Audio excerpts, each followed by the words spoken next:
The following program is made possible by a grant from the Frida L. Lingerlanger Trust, a gift-in-kind contribution from the Nubile Corporation, and the Fund for Public Consternation. This is David of the Washington Sun and Daughter. Welcome to the Seat of the Nation and another issue of Washington Tweak in Review. With me tonight are two expert reporters that cover the economic role of the government at the federal, state, and local levels. Darlene Dipple of the Dallas Dumpster. Hello, David. And Roger Rum of the Rochester Regurgitory. Hello, David.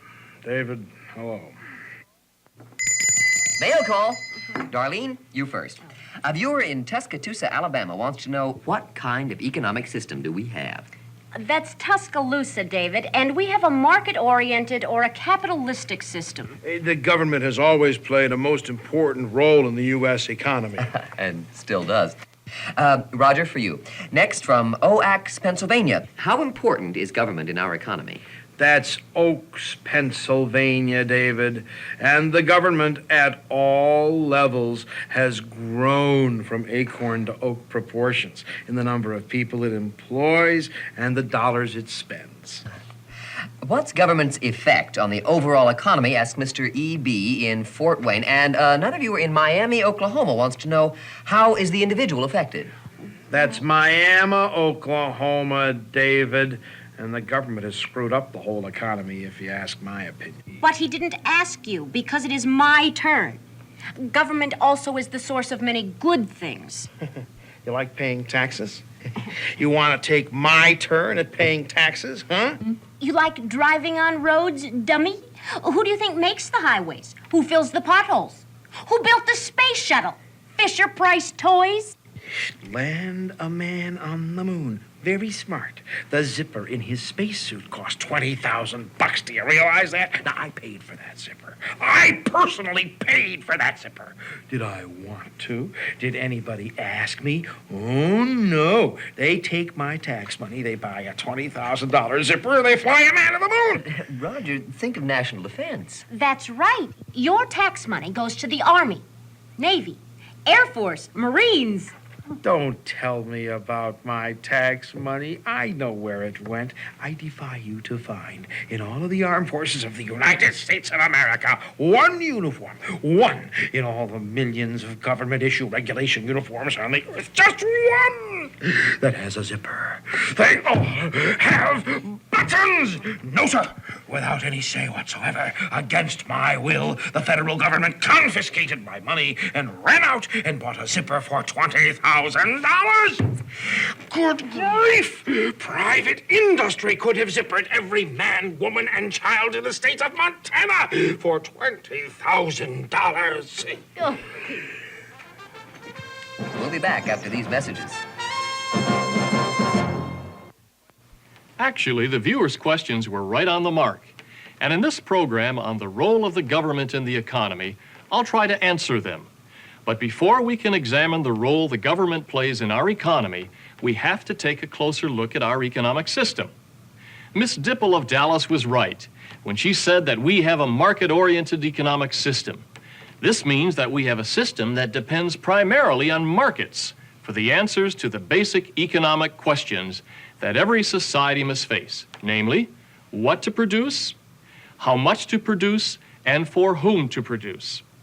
Markets are important because it is within markets that prices are determined, and prices are the signals to which the decision makers in our economy respond. Market-oriented economic systems, they're also called private enterprise, free enterprise, or capitalistic systems, have several important characteristics in common. They're based on the concept of private property and the private ownership of resources, the means of production, such as capital, land, and natural resources. And as we've seen, the market plays a major role through prices in determining economic decisions. However, government also plays an important role in a market-oriented economic system. Government, and I'm using the term to refer to all levels of government, defines and protects property rights. Government enforces contracts and provides a judicial system in which controversies can be resolved. So although our economic system is usually described as a market-oriented or private enterprise economy, it also depends upon government in several important ways. So it's more accurate to describe our economic system as a mixed market system. As individuals, we interact with the government sector in many ways. We pay taxes, of course. We may buy government bonds. We're affected by regulations. We can sell our labor services to the government as public employees. And we buy government-provided services. We generally make these purchases collectively. We jointly purchase police and military protection. We purchase postal services, highway services, and educational services, to mention only a few. Now that we know our economic system is really a mixed market system, we need to know how large a role government plays in the economy. How big is government? The first approach often used to measure the size of government is the number of civilian employees working for the government. In 1950, 10% of the civilian labor force was employed by government at all levels. In 1980, the figure was 15%. Therefore, in terms of the share of human resources being used for governmental activities, we conclude that the overall role of government has indeed increased. But overall figures tend to cloud important internal changes. Where has the growth of government employment been concentrated? In 1950, federal employees accounted for 33% of all government employees, while state and local governments accounted for 17% and 50% respectively. By 1980, this distribution had changed. Federal employment had fallen to 18%, while state and local employment increased to 23% and 59% respectively. What can we conclude? First, the share of the labor force hired by the government increased by 50% from 1950 to 1980. Second, the largest growth in government employment has occurred at the state and local levels. Federal government employment as a share of the total civilian labor force actually decreased from 3.4% to 2.7%. The other frequently used measure of the size of government is the share of the nation's income, or output, the two are really the same, that government spends. In 1950, government expenditures amounted to $70 billion. In percentage terms, this was about 25% of our economy's total output. By 1980, total government expenditures accounted for 36% of GNP. Once again, however, the growth of the government sector has not been the same at all levels. The federal government share of the economy's output increased from 15% to 20%. The state and local government shares increased from 4% to 6% and from 6% to 10%, respectively. What can we conclude about the role of government? First, the total share of the economy's output allocated to the government has increased from 1/4 to over 1/3 of total output. Second, the share of total output going to each level of government has increased, with the state and local levels increasing most rapidly.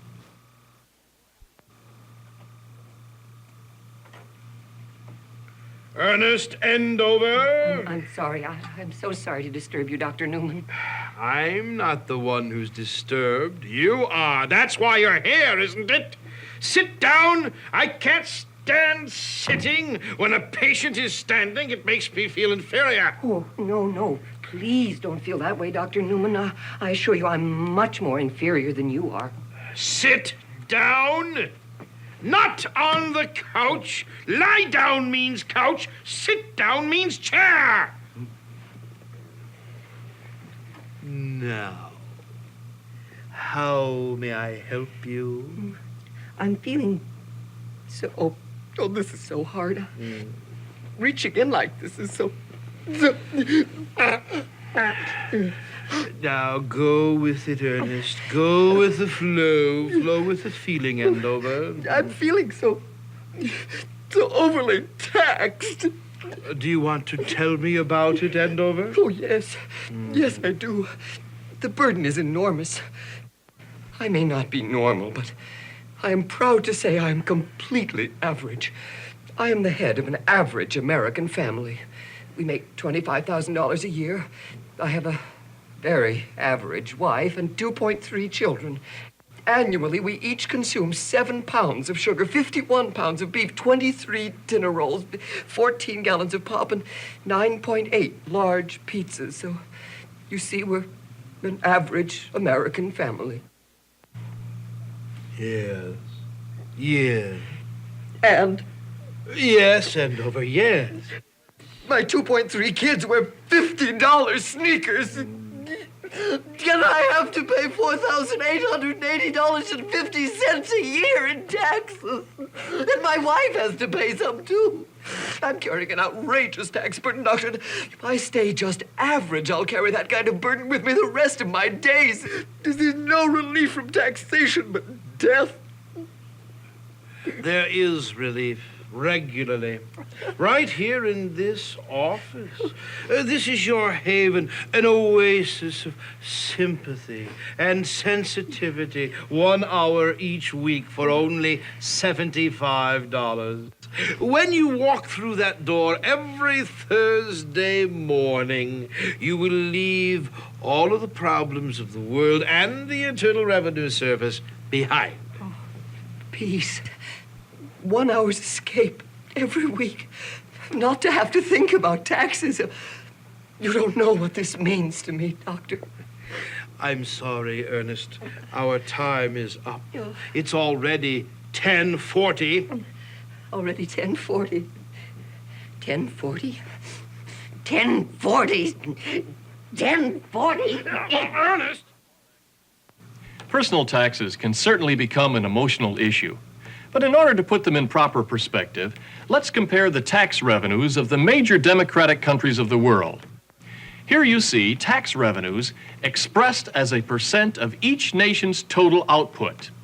Of all the major countries listed, Japan is the only one whose tax revenues comprise a smaller share of output than the United States, 24% compared to 30% for the U.S. Canada, Italy, the United Kingdom, Germany, France, and Sweden all have tax revenues as a share of output that exceed the United States. So from an international perspective, the government plays a lesser role in the U.S. economy than it does in the rest of the democratic world. Now that we have some idea of the role that government occupies in our economy, it's appropriate to ask, how does the existence of government in a market-oriented system affect the economy? There are several ways in which it is affected. First of all, the mix of goods and services produced is bound to be quite different. Consider yourself, for example. If there were no payroll taxes deducted from your paycheck, it would be quite a bit larger than it is now. Would your spending pattern be any different? It's questionable, in fact sure, that you would spend your money differently. You might buy a new boat, remodel the kitchen, or simply save the money if you didn't have to pay the taxes. At the same time, however, roads might not be built and maintained. The space program might falter. The military forces would shrink, and a larger share of social welfare concerns would fall on private agencies and individuals. The point is this: the existence of government changes the kinds of goods and services the economy produces. Indeed, it goes further than that. If it changes the output mix, it will also change the input mix. The kinds of workers demanded, the amount of resources used, and the amount of capital equipment produced. If indeed government changes the mix of output, what kinds of goods and services are produced by government, and how are the resources necessary for this production obtained by the government? Let's begin with the federal government. The largest category of federal government expenditure today consists of direct benefit payments to individuals. Included are transfer payments in the form of Social Security benefits, unemployment benefits, veterans benefits, food stamps, etc. About 42 cents of every federal dollar collected in taxes is used for such payments. National defense is the second largest federal expenditure and accounts for 25 cents out of every tax dollar. Interest on the national debt, grants to state and local governments, and other governmental operations each account for about 10 cents out of every dollar. Where do the federal dollars come from? Obviously, they come from you and me. But in what form? Individual personal income taxes are by far the largest source, accounting for 45 cents out of every dollar collected. Social insurance, Social Security taxes, have become another major source, amounting to 29 cents out of every dollar. Corporate income taxes and excise taxes each account for about 9 cents out of every dollar. Other taxes and federal borrowing each comprise around 4 cents out of every dollar raised by the federal government. The state and local governments spend their resources for education, public welfare, highways, and many smaller categories. They depend for their revenues on property taxes, sales taxes, federal grants, state income taxes, and other miscellaneous taxes and charges. Has the pattern of government spending and sources of revenues among the various categories been consistent over the past several decades? The answer is no. There has been a major change in both the way that revenues are raised and spent. First, the Social Security tax has become a major source of revenue. Social Security tax has grown from 1.1% of income in 1953 to about 7% of income today. Second, social welfare expenditures, transfer payments, have increased. In 1950, social welfare expenditures at all levels totaled $23.5 billion and accounted for 9% of GNP, total output. In 1980, this figure was about $500 billion and exceeded 20% of total output.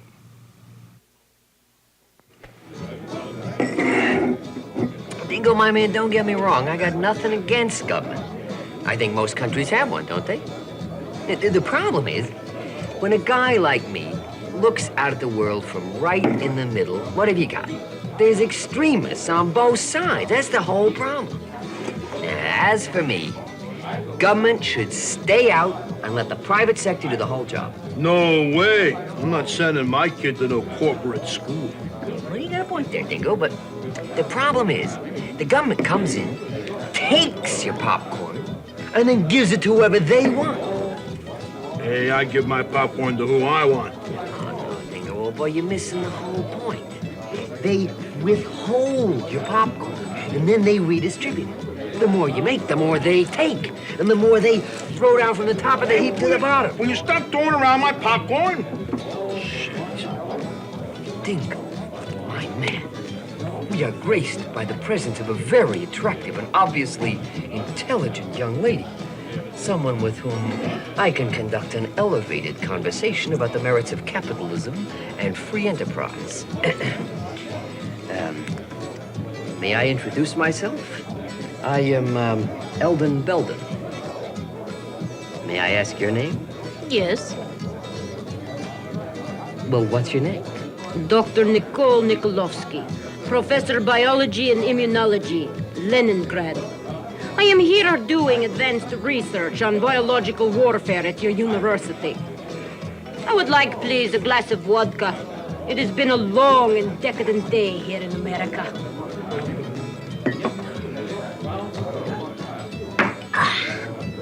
The truth is that here in bourgeois America, you're only concerned with maximizing profits. Oh, that's not true. The government redistributes your popcorn, isn't that so, That's Belden? right, Dingo. The role of free enterprise is to maximize profits. The role of government is to maximize social welfare. And that's where most of my popcorn is going. Well, you are a very inefficient system. There is no central economic authority, no control, no planning. Do they have popcorn at a communist party? What is the proper role of government in the economy? Ultimately, your values and your understanding of the impact of government on the economy must be the basis for your decision as to the appropriate role of government. In order to help you make your judgment, it might be helpful to examine several approaches. The various approaches on the role of government in the economy can be viewed as a continuum, beginning with the outlook of those who prefer a negligible role for government and ending with the socialist approach. Consider the first approach. It asserts that government should act only in those cases where the private sector can't perform adequately. Several examples come to mind. The provision of what are called collective goods, such as national defense. Goods and services that involve a divergence between private and social costs and benefits, such as public education. and activities that involve extraordinary risks such as space exploration.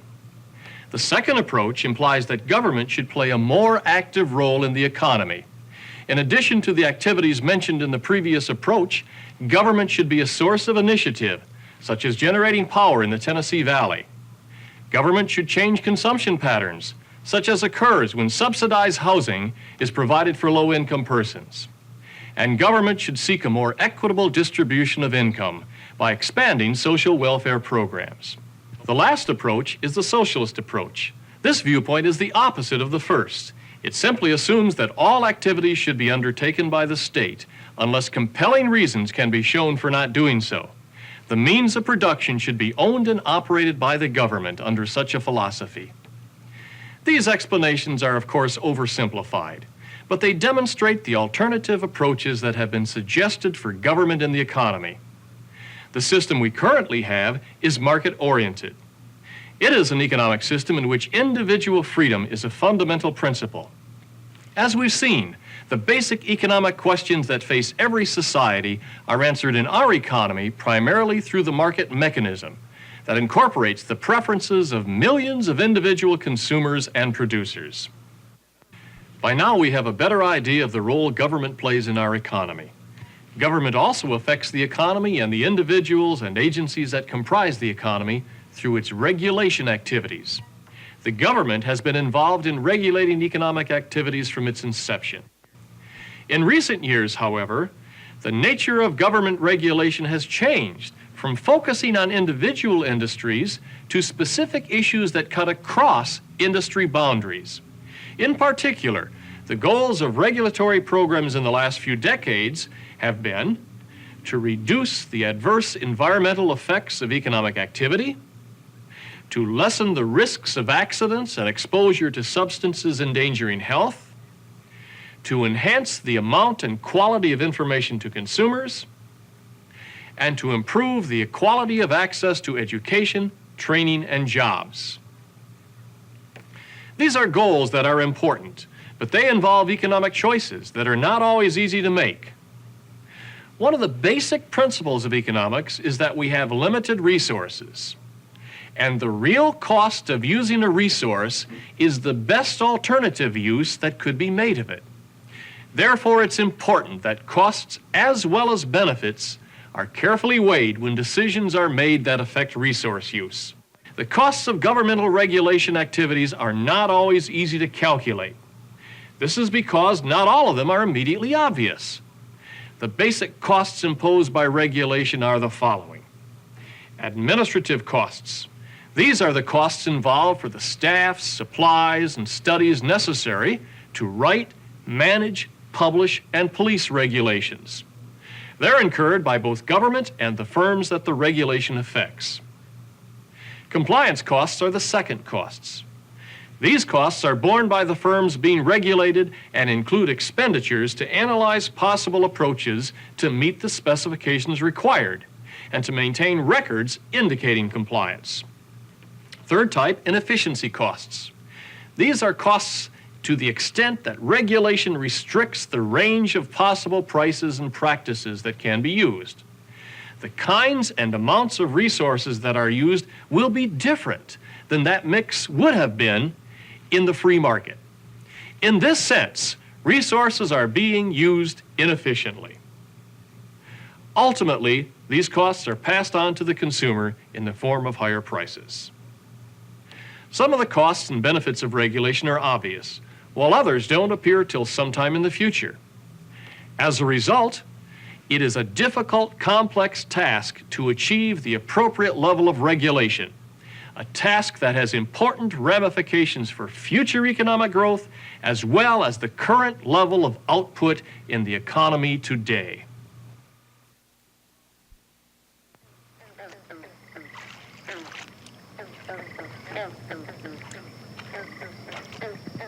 Well, Jim Bob. It's Bob Jim, Dad. Can't hardly believe it, boy. Tomorrow you go off to college.